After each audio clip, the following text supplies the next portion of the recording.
राधे राधे आप सभी को। तो बहुत सारे सवाल आए हैं और बहुत सारे सवाल अलग अलग।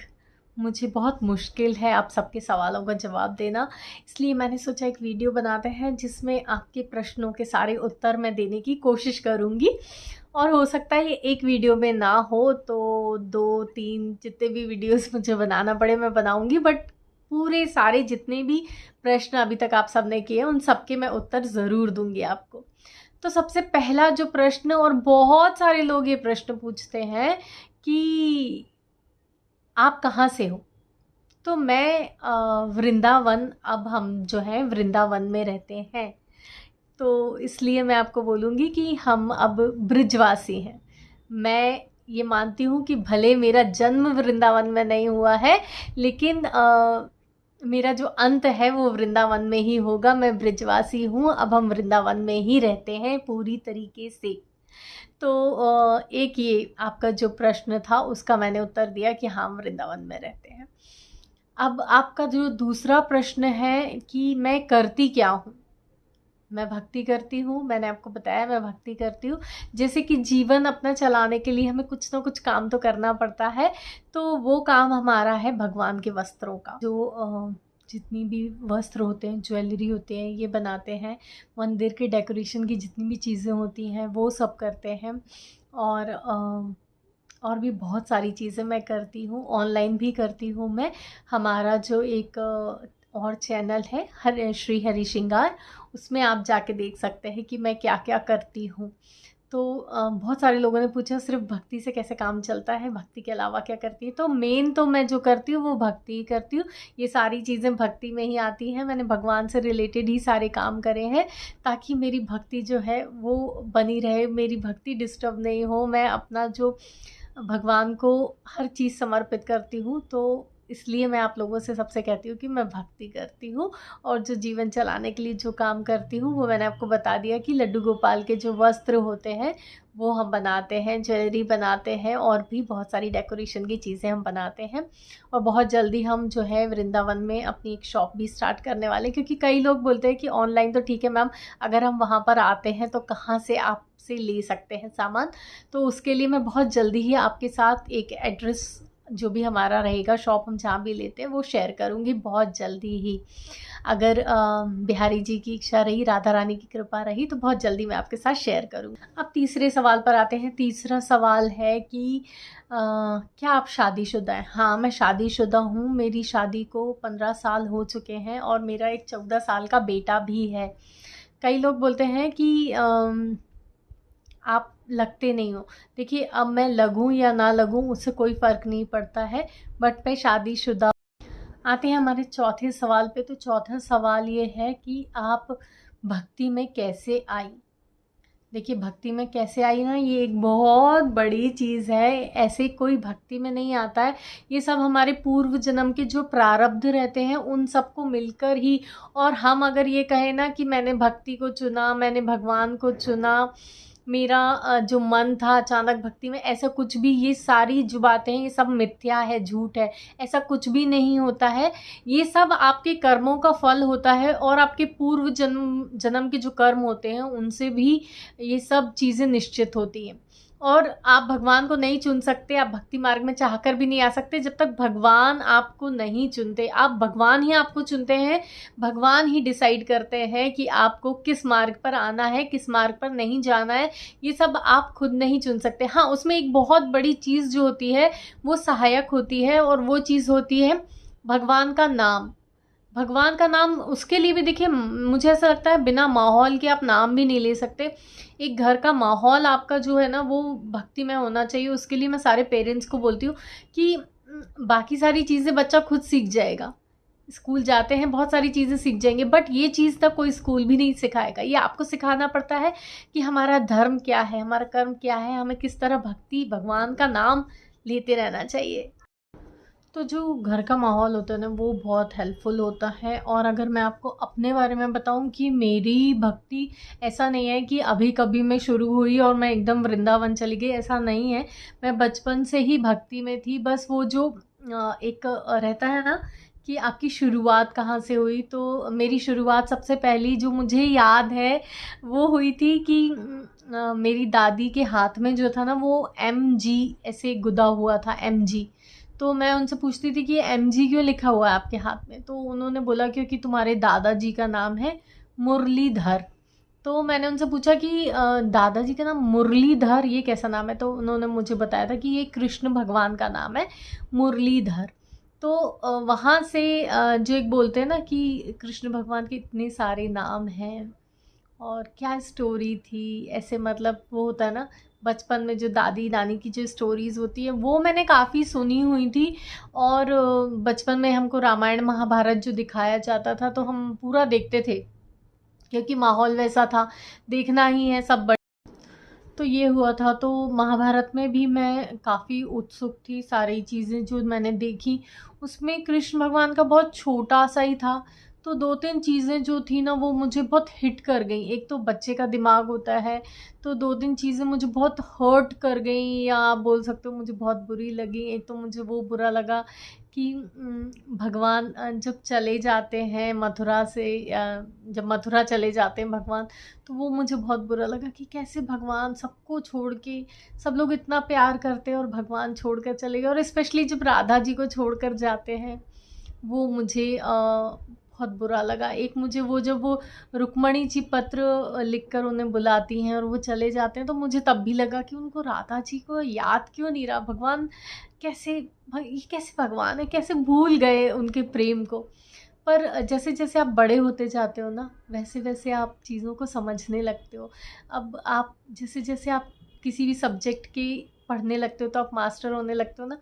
और वहीं पे भगवान जब द्रौपदी को बचाने आए तो मेरा उनके प्रति ना एकदम नज़रिया बदल गया। जब वो एपिसोड आया ना कि जहाँ पर द्रौपदी भगवान को बुलाती हैं और भगवान आकर उनकी लज्जा, तो मुझे ऐसा लगा कि नहीं कुछ तो है, मतलब ये क्या कुछ कारण था इसके पीछे कि भगवान सब कुछ छोड़ कर आए। तो धीरे और जैसे जैसे आप जानने लगते हो ना वैसे वैसे आपके विश्वास को जो है वो बल मिलने लगता है। आपको लगने लगता है कि हाँ, जैसे द्रौपदी की पुकार पर आए हैं, कभी मुझे ज़रूरत लगी मैं भी पुकारूंगी तो भगवान ज़रूर आएंगे। उस वक्त ऐसा था कि बहुत ज़्यादा सवाल जवाब हम नहीं कर पाते थे, जितना कर पाते थे उतना सुन लेते थे। मतलब सुनने का एक मेरा वो बहुत था कि मैं बहुत ज़्यादा बोलती नहीं हूँ, मुझे सुनना बहुत पसंद है, मतलब मैं सुनती रहती हूँ बहुत सारी चीज़ें।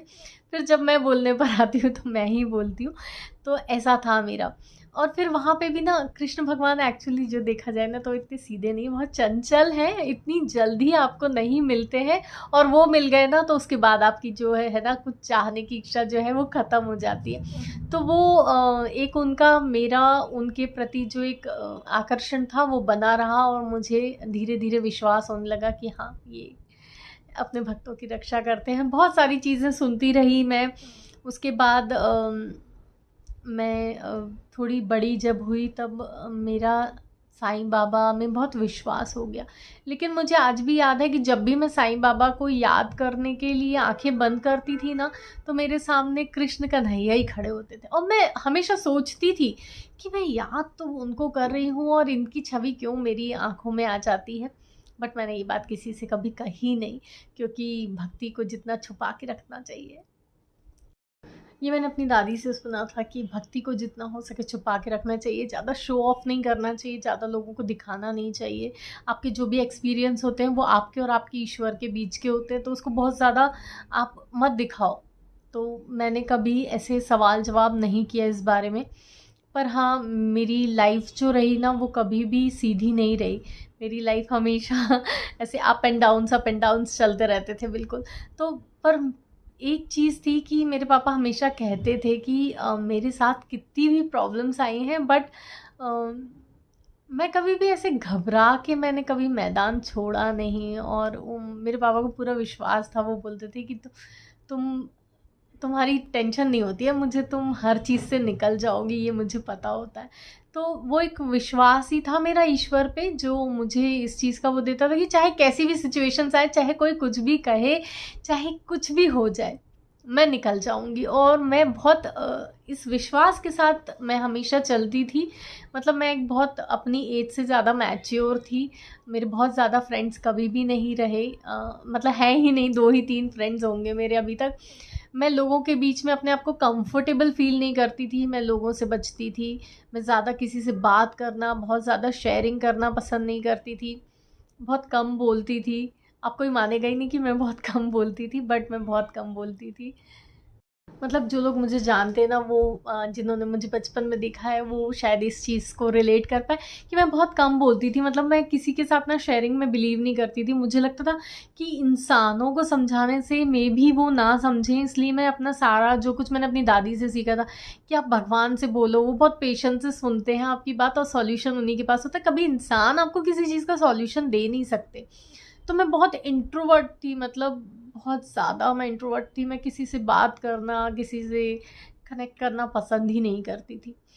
लेकिन हाँ, विश्वास मेरा जो था मेरी उम्र के साथ-साथ बढ़ता जा रहा था। और इस चीज़ में मुझे था, मेरे पास कुछ भी नहीं था। मतलब मैं बहुत ऐसे में मेरा बचपन नॉर्मल बचपन जैसा ऐसा बहुत मुझे लगता था लोगों को, जो बच्चों को नॉर्मली जो चीज़ें इतनी ईज़िली मिल रही हैं, वो मुझे क्यों नहीं मिल रही? मैं नॉर्मल बच्चों की तरह खेलती-कूदती या फ्रेंड्स क्यों नहीं हैं मेरे? मैं क्यों जल्दी लोगों के बीच में घुल-मिल नहीं पाती? मैं अपने आप को हमेशा सोचती थी कि मैं एबनॉर्मल हूँ क्या? मैं क्यों नहीं ऐसे कर पा रही हूँ? जो दूसरे बच्चे जिन चीज़ों को एन्जॉय कर रहे हैं, उनको मैं क्यों नहीं एन्जॉय कर पा रही हूँ? पर आज मुझे इन सब सवालों का जवाब मिलता है, जब मुझे ये समझ में आया कि एक्चुअली भगवान ने मुझे अपने लिए चुनकर रखा हुआ था, इसलिए शायद मैं ऐसे नॉर्मल चीज़ों से कनेक्ट नहीं कर पाती थी।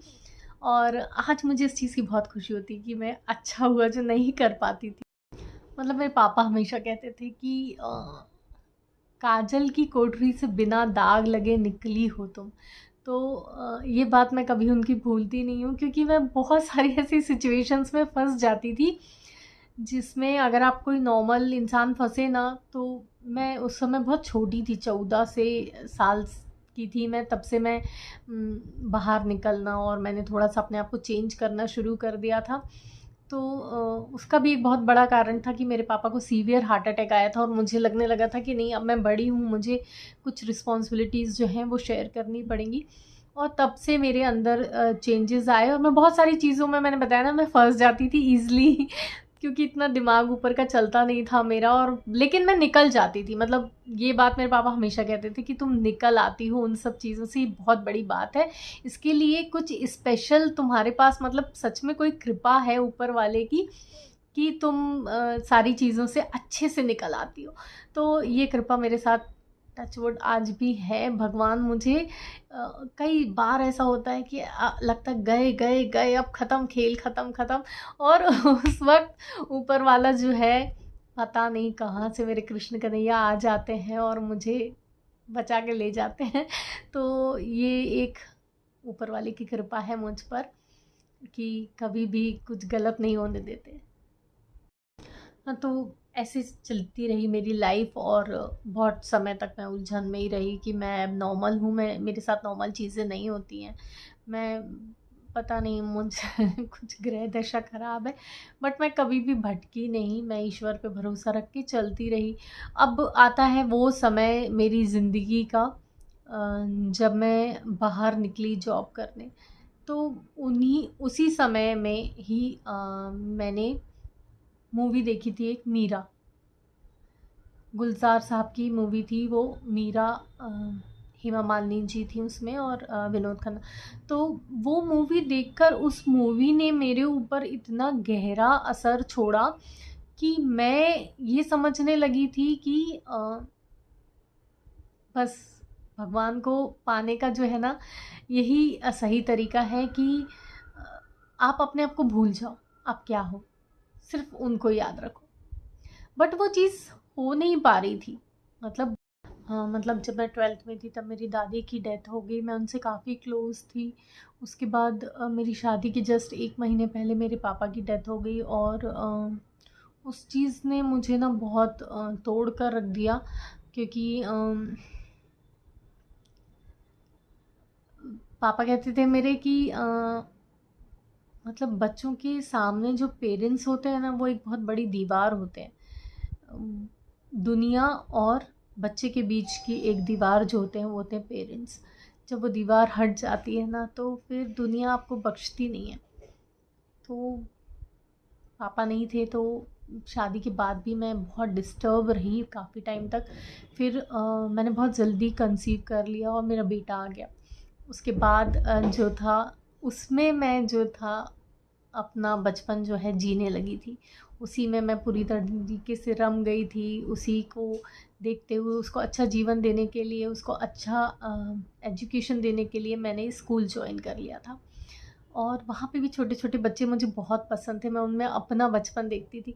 तो मैंने पढ़ाना चालू कर दिया, पर वो होता है ना, वो एक स्ट्रगल ख़त्म ही नहीं हो रहा था।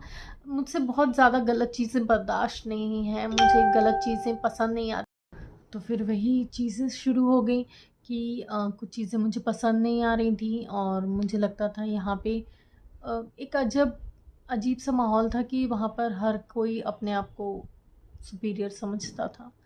बट बच्चों के साथ डील करने के लिए जो बचपन चाहिए, जो मतलब मैंने जो अपने बचपन में मिस किया था वो मैं सारी चीज़ें उन बच्चों को देना चाहती थी। और मेरे पास प्यार बहुत था, मुझे बहुत कम मिला था, तो मुझे पता था कि उसकी क्या कीमत होती है। तो इन सब माहौल में मैं अपने आप को एडजस्ट करती रही, पर एक टाइम ऐसा आ गया जब मुझे ऐसा लगा कि नहीं, मैं बहुत ज़्यादा एडजस्ट कर रही हूँ और ये ज़िंदगी तो मैंने नहीं चाही थी अपने लिए। और उसी वक्त मैंने स्कूल छोड़ दिया। और कुछ चीज़ें ऐसी भी होने लगी थी जब आप बहुत ज़्यादा अच्छा काम करना चाहते हो ना, जब आप बहुत सारी चीज़ें चेंज करना चाहते हो ना, जब आप अम, कुछ हटकर करना चाहते हो ना, तो लोग आपको रोकते हैं, पीछे खींचते हैं। और जब आप नहीं मानते, पीछे खींचने के बाद भी रुकते नहीं हो आप, तो लोग सोचते हैं कि आपको गिराना ज़्यादा ईज़ी रहेगा, तो आपको गिरा दिया जाता है। तो मुझे गिराने की कोशिश की, मैं गिरी नहीं, मैं उठी। और उठकर मुझे लगा कि नहीं, ये सारी चीज़ें करने के लिए मैं नहीं हूँ। मैं शायद इस दुनिया के लिए ही नहीं हूँ, मैं एक अलग दुनिया के लिए हूँ। और उस वक्त मैंने डिसाइड किया कि अब जो है ना, मुझे वही करना है जो मैं करना चाहती थी इतने समय से। और वो चीज़ थी, पहली चीज़ जो मेरे दिमाग में थी वो थी ये कि मुझे वृंदावन जाना है। मैं उन दिनों बहुत डिस्टर्ब भी चल रही थी कि क्या मैंने सही डिसीज़न लिया, क्या मुझे छोड़ देना चाहिए था या वहाँ रहकर लड़ना चाहिए था, अपने हक की बातें करनी चाहिए थी। फिर मैं बहुत डिस्टर्ब हो गई थी क्योंकि मैं मतलब कम से कम 20 साल से जॉब कर रही थी। बहुत छोटी उम्र में मैंने जॉब शुरू कर दिया था, तो इतना ईज़ी नहीं होता है आपको एक रूटीन छोड़कर घर पर बैठ जाना। बट मैंने डिसाइड किया कि नहीं, अब बहुत हो गया, मैं इस दुनिया के लिए नई हूँ, मैं एक अलग हूँ। मैंने अपने आप को एक्सेप्ट कर लिया और मैं वही काम करूँगी जो मेरे मन को भाता है। और वो मेरे मन को जो भा रहा था वो था कि मैं पूरी तरीके से अपने आप को भगवान को समर्पित कर दूँ, सरेंडर कर दूँ, दोनों हाथ ऊपर कर कर अपने आप को पूरी तरीके से भगवान पर छोड़ दूँ। और मैंने उस समय वही किया। मैंने अपने हस्बैंड को एक ही बात बोली कि बस मुझे एक बार वृंदावन ले चलो अब, मेरी ये इच्छा है। और मुझे ऐसा लगने लगा था कि मे बी ऐसा हो सकता है कि मैं बहुत डिप्रेशन में चले जाऊँ, या मैं कभी भी कुछ भी हो सकता है जब आप डिस्टर्ब होते हो तो इसलिए मैंने उनसे बोला और हम वृंदावन गए। और वहाँ जाकर मुझे फ़ील हुआ कि यही तो वो ज़िंदगी है जिसे मैं चाह रही हूँ। और मैंने अपने हस्बैंड से बोला कि देखो, आपको जहाँ रहना है, आपको जो करना है आप करो, लेकिन मुझे जो है वो वृंदावन रहना है। और मैंने ये चीज़ उनको समझाई और टच वुड की। और कुछ ऐसी चीज़ें हुई कि मेरे हस्बैंड समझ गए कि हाँ, सच में ये एक बहुत अनोखी जगह है। और बस उस वक्त भगवान मुझे कैसे कैसे मतलब हम मिल रहे थे, मैं आप किसी को बता भी नहीं सकती हूँ। बैल बजी कोई आया हुआ है बाहर। लेकिन उस वक्त क्या था कि जो चीज़ें, जो एक्सपीरियंस मुझे हो रहे थे ना, वो मैं किसी से शेयर ही नहीं कर सकती, मैं बता ही नहीं सकती कि एक्चुअल में मेरे साथ क्या क्या चीज़ें हो रही थी। बस आप ये समझो कि आए दिन नए चमत्कार हो रहे थे और मुझे लग रहा था बस अब मैं नहीं रह पाऊँगी, मुझे जाना है, मुझे जाना है, मुझे जाना है। अगर मैं नहीं गई तो मैं पक्का जी नहीं पाऊँगी। और टच वुड मतलब सारी चीज़ें इतने ऐसे जादू होता है ना, जादू जैसी चीज़ें होने लगी। और हम जो है परमानेंटली सब कुछ छोड़ छाड़ कर वहाँ पर शिफ्ट हो गए। और एक चीज़ मैं और आपको बताती हूँ कि लाइफ में देखिए मुझे ना बहुत कम लोगों से मैं जुड़ी, पर जिन लोगों से जुड़ी ना वो उनसे ज़िंदगी भर का रिश्ता बन गया। मतलब मुझे कई बार ऐसा लगता है कि भगवान ने जो कमियाँ दी थी ना ज़िंदगी में, वो सारी कमियाँ एक साथ पूरी करी। जब आपके पास कुछ ऐसे रिश्ते होते हैं जो आपको लगता है कि हाँ, मतलब भले ब्लड के नहीं है लेकिन उससे कम भी नहीं है। तो भक्ति में मुझे बहुत सारे ऐसे लोग मिले जिन्होंने, जो कम थे लेकिन इतने मेरे साथ खड़े रहे पूरी तरीके से। तो इसका मतलब क्या होता है पता है कि भगवान जब, देखिए हर जगह तो भगवान है, हर दिल में भगवान है, लेकिन फिर भी कहते हैं ना कि भगवान खुद नहीं आ सकते लेकिन किसी को भेज देते आपकी मदद करने के लिए। बस वही हुआ है मेरे साथ। मेरी ज़िंदगी में जितने भी लोग आए हैं ना, वो बस भगवान के ही भेजे हुए लोग हैं जिन्होंने मुझे हर कदम पे संभाला, मुझे समझाया, मुझे सही दिशा दी। और जिनमें से एक हैं वो तो मतलब मेरे पिता बोलूँ, मेरे गुरु बोलूँ, मेंटर बोलूँ, जो भी बोलना है आप बोल सकते हो। कुछ रिश्तों के कुछ नाम नहीं होते लेकिन वो अ, अनमोल रिश्ते हैं मेरे लिए। और मुझे पता है कि अ, हर जगह जहाँ भी मेरे भटकने का समय आता है तो वो मुझे संभाल लेते हैं, समझा देते हैं, सही राह दिखा देते हैं। तो बस कुछ ऐसे ही रिश्ते चाहिए होते हैं। आप जब भक्ति में आओगे ना तो आप देखोगे कि आप बहुत सारे रिश्ते आपके जो बेकार के रहते हैं, नाम के रिश्ते रहते हैं, वो सब अलग होने लग जाते हैं, छटाई होने लग जाती है आपकी। तो आप समझ जाइए कि आप भक्ति में बिल्कुल सही राह में चल रहे हैं और भगवान अब जो है ना आपको प्योर सोल बनाकर ही एक्सेप्ट करता है। तो ये थी मेरी छोटी सी भक्ति की कहानी। आई होप आपको अच्छी लगेगी। अच्छी लगे तो लाइक ज़रूर कीजिएगा, सब्सक्राइब कीजिएगा मेरे चैनल को और हिट कीजिएगा बेल बटन को, ताकि ऐसी ही स्टोरीज़ मैं आपके साथ शेयर कर सकूँ। राधे राधे।